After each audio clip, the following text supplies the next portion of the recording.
Assalamu alaikum. This is Kamran Sultan and we are continuing with our communication skills training. हमने अपने पिछले दो lessons में matching and mirroring के हवाले से बात की थी और आपको मैंने टास्क दी थी एक कि आप फिजियोलॉजी को किसी के साथ मिरर करें। दूसरी मैंने आपको टास्क दी थी कि आप लोगों के साथ गुफ्तगू करते हुए उनकी टोन को जिस हद तक मैच कर सकते हैं कीजिए। एक चीज़ मैं आपको दोबारा वाज़ेह कर दूं, इन चीज़ों को आपने 100% नहीं करना है। Use your common sense. अगर आप मेरे साथ क्लास में होते तो फिर मैं आपको ये चीज़ें डिमॉन्स्ट्रेट करके बताता कि आप किस तरह से कर सकते हैं, लेकिन यहाँ पर आपको थोड़ा अपनी स्किल्स पे, अपनी ऑब्जर्वेशंस पे रिलाई करना होगा। लेकिन आप जब आज की जो आपकी टास्क इट्स वेरी सिंपल, वही दो चीज़ें जो पिछले 2 दिन से कर रहे हैं, लेट्स पुट देम टुगेदर। यानी आप कम्युनिकेट करते हुए आप एक ना सिर्फ उसकी दूसरे जिससे आप बात कर रहे हैं उसकी फिजियोलॉजी को मिरर कीजिए, बल्कि साथ साथ आप अपनी टोन के अंदर एडजस्टमेंट कीजिए कि आपकी टोन उसके साथ ज़्यादा मैच हो।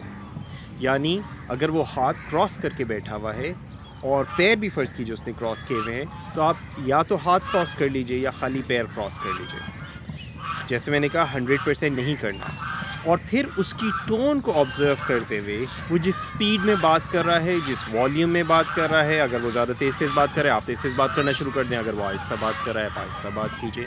अगर उसकी आवाज़ में ज़्यादा डेप्थ है आप अपनी आवाज़ में ज़्यादा डेप्थ लेकर आइए, और अगर उसकी आवाज़ के अंदर ज़्यादा हाई पिच्ड आवाज़ है तो फिर आप हाई पिच्ड आवाज़ में बात कीजिए। एंड नोटिस जब आप ऐसा करते हैं तो क्या होता है। दूसरी चीज़ कि जब आप उसको किसी को पेश करते हैं उसके बाद आपका next step should be to start leading the person. And notice कि जब आप अपने किसी तरीक़े में, मसलन अगर आपने हाथ क्रॉस किए हुए थे, आप हाथों को थोड़ी देर बाद अनक्रॉस करते हैं, तो वो शख्स जिसके साथ आप पेसिंग कर रहे थे वो आपको फॉलो करना शुरू कर रहा है या नहीं। याद रखिए there is no such thing as failure.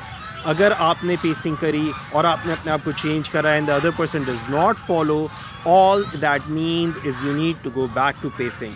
It does not mean you have failed, it does not mean it is not working, it simply means you need to practice more.